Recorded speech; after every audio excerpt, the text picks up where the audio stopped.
Hi, hello to everyone. This is Avid Academy Ranchi, and we are going to talk about a very important topic, Myanmar conflict. जानते हो Myanmar conflict क्यों पढ़ रहे हैं? क्योंकि इसके वजह से हमारी आंतरिक सुरक्षा के ऊपर बहुत बड़ा चोट लग सकता है। जो प्रॉब्लम अभी म्यांमार में चल रहा है वो सिंपल है। मिलिट्री जुंटा ने 2021 में क्या किया, यहाँ पर जो डेमोक्रेटिकली इलेक्टेड गवर्नमेंट थी उसको टॉपल किया, हटाया, कू किया और अभी उसी की सरकार चल रही है। मिलिट्री म्यांमार को चलाती है, लेकिन ऑफ कोर्स इतना आसान तो रहेगा नहीं मिलिट्री के लिए। बहुत सारे ग्रुप्स हैं जो कि मिल करके इस मिलिट्री से फाइट कर रहे हैं, और खासकर जो नॉर्दर्न म्यांमार का रीजन है जो कि बॉर्डर अपना शेयर करता है भारत के मिजोरम के साथ, मणिपुर के साथ, अरुणाचल प्रदेश के साथ, या फिर आप कह सकते हैं जो चाइना का सदर्न पार्ट है ना उसके साथ भी जो बॉर्डर शेयर करता है। तो हम लोग मैप से भी देखने की कोशिश करेंगे, इस पूरे पॉइंट को समझने की कोशिश करेंगे। But first of all you have to understand simply one thing कि जो ऑन गोइंग कॉन्फ्लिक्ट चल रहा है म्यांमार में, उसके वजह से थाउजेंड ऑफ म्यांमार के जो सिटीजन हैं वो भारत के मिजोरम के जो स्टेट हैं वहां पर इंटर कर रहे हैं। इवन न्यूज इतने हैं कि जो म्यांमार की जो मिलिट्री है ना वो क्या कर रही है, एयर स्ट्राइक कर रही है यहां पर टेररिस्टों को मारने के लिए। लेकिन जब वो एयर स्ट्राइक हो रहा है तो वो चुन चुन के कोई टेररिस्ट के ऊपर तो हो नहीं रहा है, असल में वहां के सिटीजन्स को भी भारी नुकसान उठाना पड़ रहा है और वो भाग करके भारत के मिजोरम में आ रहे हैं। अब अगर ऐसा ही सिचुएशन चलता रहा तो क्या मिजोरम भी मणिपुर जैसा स्थिति में पहुंच जाएगा? क्योंकि आपको समझना पड़ेगा कि मणिपुर का जो कारण है ना, मणिपुर में जो अभी कॉन्फ्लिक्ट दिखाई पड़ रहा है ना, उसमें म्यांमार का भी एक बहुत बड़ा इंपॉर्टेंट रोल है।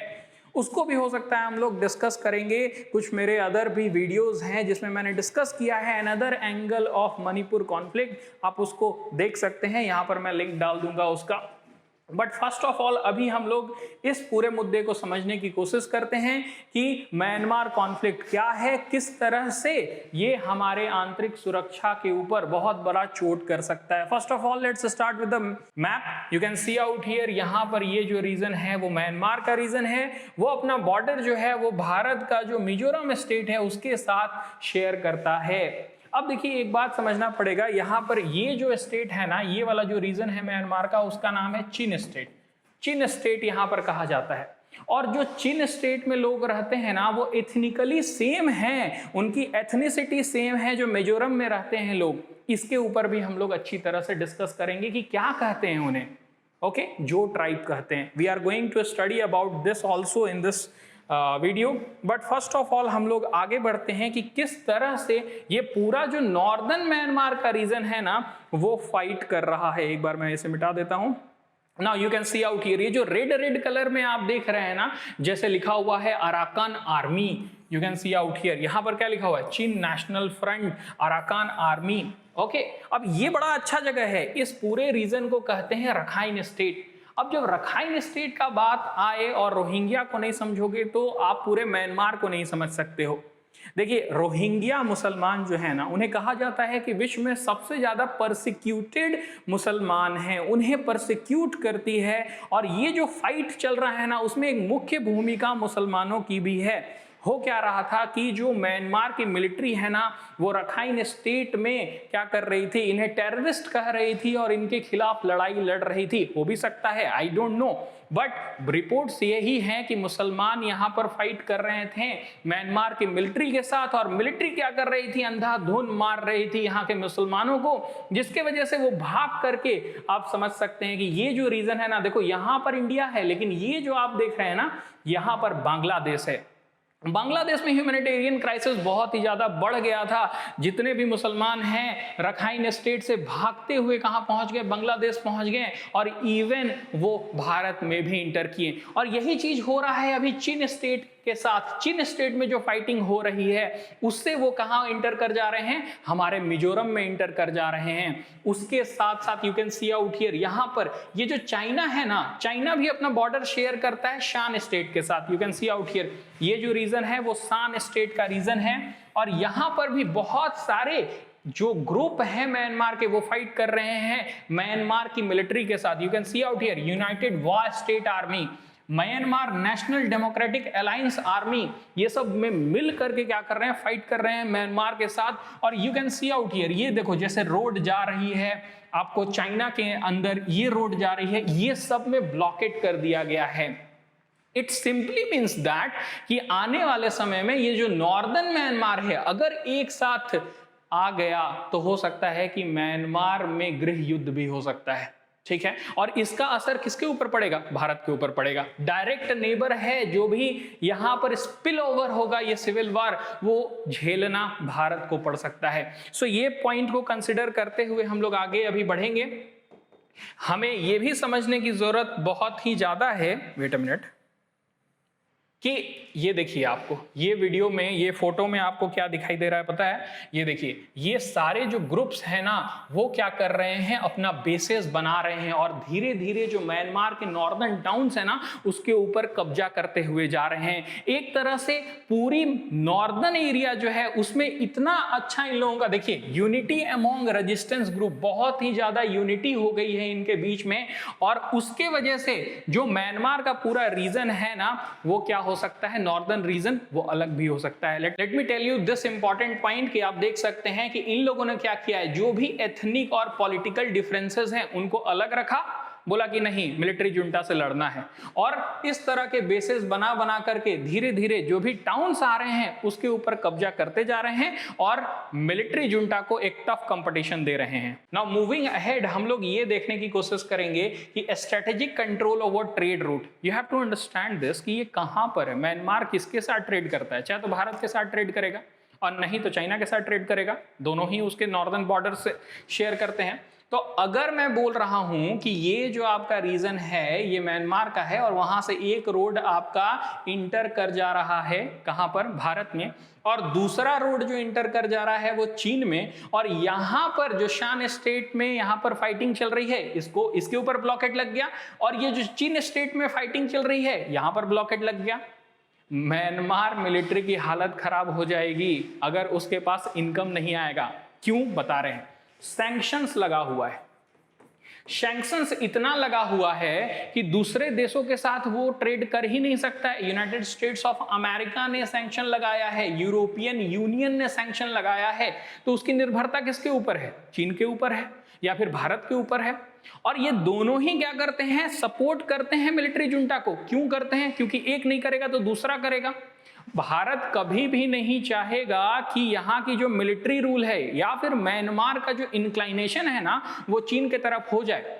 इसीलिए भारत क्या करता है, यहां की मिलिट्री गवर्नमेंट हो चाहे डेमोक्रेटिकली इलेक्टेड गवर्नमेंट हो, दोनों को सपोर्ट करता है। You have to understand this point. तो इसीलिए ये जो रेजिस्टेंस ग्रुप है ना वो क्या कर रहा है, मिलिट्री पोजीशन को टारगेट कर रहा है। जो ट्रेड रूट है चाइना और भारत के साथ उसको टारगेट करके जो मिलिट्री जुंटा है उसको आइसोलेट करने की कोशिश कर रहा है। पर देखना पड़ेगा ये कितना कारगर होता है। Now we are going to talk about international जो रिस्पॉन्स है, खासकर यूनाइटेड नेशन का जो रिस्पॉन्स है उसको हम लोग बात करने वाले हैं कि यूनाइटेड नेशन क्या कर रहा है। यूनाइटेड नेशन पहले से कर रहा है कि अगर ये बढ़ते रहा और फाइट बहुत ही ज्यादा बढ़ेगा तो इसका जो ह्यूमैनिटेरियन क्राइसिस है वो आसपास के रीजन को झेलना पड़ेगा। You can see out here the United nation has reported a significant number of displaced people. लोग यहां से भाग रहे हैं, पहले तो रोहिंग्या के बारे में बोला ही था, लेकिन अब अदर जो ग्रुप हैं वो भी भाग रहे हैं बिकॉज ऑफ इंटेंसिफाइड फाइटिंग। जो फाइटिंग हो रहा है वो इतना बढ़ गया है और उसमें चाइना का इन्वॉल्वमेंट भी देखा जा रहा है। आपको समझ में आना पड़ेगा कि यहां पर इन लोगों के पास बंदूकें कहां से आ रही हैं। चाइना एक तो सपोर्ट करता है यहाँ की मिलिट्री जुंटा को, लेकिन उसके साथ साथ यहाँ का जो इंसर्जेंट ग्रुप है उसको भी क्या करता है, ये सारे जो आर्म्स एंड एमुनिशन है उसको दे करके सशक्त करता है। जानते हो क्यों? देखो, चाइना कभी भी नहीं चाहेगा कि उसका जो नेबर है ना वो सशक्त रहे। भारत से इसीलिए चिढ़ता है, इंडिया से इसीलिए चिढ़ता है कि अगर लड़ाई होती है ना तो मार खाता है अच्छा खासा, ठीक है। तो इसीलिए म्यांमार को क्या करना चाहता है कि वो उतना ज्यादा बढ़ते हुए देख ही नहीं सकता है, इसीलिए इंटरनल कॉन्फ्लिक्ट कराएगा, सिविल वार कराएगा और उसको क्या करेगा, तोड़ने की कोशिश करेगा। और इसीलिए यूनाइटेड नेशन ने कहा है कि चाइना का इन्वॉल्वमेंट यहां पर है और वो क्या कर रहा है, स्टेबिलिटी होने नहीं दे रहा है, शांति यहां पर होने नहीं दे रहा है। नाउ नेक्स्ट स्लाइड में हम लोग मूव करते हैं। नाउ इस स्लाइड में मैं ये बताना चाहता हूं कि 2015 में एक एग्रीमेंट हुआ था, सीज फायर हुआ था। जो मिलिट्री है उसके साथ साथ जो आपका एथनिक ग्रुप्स हैं उन दोनों के बीच में एक समझौता हुआ था कि लड़ाई झगड़ा नहीं होगा, साथ मिलकर के म्यांमार का डेवलपमेंट करेंगे। लेकिन ऑफ कोर्स ये सीज फायर टूट गया है और लार्ज स्केल वार होने का संभावना है। ये हम लोग इस स्लाइड में बात कर चुके हैं। नाउ अब ये जो है ना सिक्योरिटी कंसर्न फॉर इंडिया क्या है, ये बहुत जरूरी है। चलो म्यांमार में जो हो रहा है, हमें संवेदनशीलता है, लेकिन भारत में स्पिल ओवर नहीं होना चाहिए, भारत को उससे नुकसान नहीं होना चाहिए। क्यों नुकसान होगा ये समझने के लिए आपको समझना पड़ेगा कि यहां कौन रहते हैं। Let's have a look. देखो जो इनहेबिटेड एरिया है, कहां चला गया, वेट अ मिनट, हाँ, जो इनहेबिटेड एरिया है, देखो यहां पर जितने भी लोग रहते हैं ना, उसे जो कह लो, चाहे उनका नाम बहुत डिफरेंट हो सकता है, जोमिक भी नाम होता है, कुकी नाम होता है, लेकिन असल में ये लोग सेम इथनिसिटी से बिलोंग करते हैं और इनका डिमांड है कि सब मिला करके हम लोग जो एक मेजोरिटी एरिया बनाएंगे। कहां कहां जो लोग रहते हैं, तो वो तो एक तो म्यांमार में जो लोग रहते हैं, कहां पर, चीन स्टेट जो म्यांमार का है, मैंने बताया ना जहां पर लड़ाई चल रही है, तो चीन स्टेट में रहते हैं।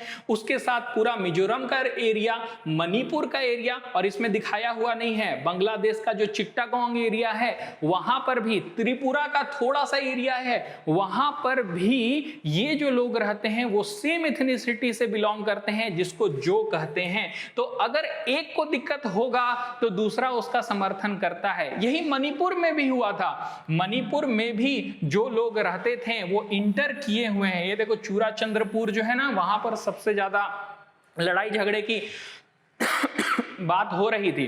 तो चूराचंद्रपुर रीजन जो है वो किससे सटा हुआ है, वो चीन स्टेट से सटा हुआ है। और दोनों की इथनिसिटी क्या है, लोग जो रहते हैं जो है, ठीक है। इसीलिए जब यहां से लोग यहां आएंगे तो वो क्या करेंगे, एक आपके लिए इंटरनल सिक्योरिटी का चैलेंज पोजेस करेंगे, जो कि अब हमें मिजोरम में भी दिख सकता है, क्योंकि larger amount of people Myanmar से घुस करके मिजोरम में घुस रहे हैं। अब आपको समझ में आ रहा होगा कि क्यों हमारी आंतरिक सुरक्षा के लिए बहुत बड़ा चुनौती है। आगे क्या है,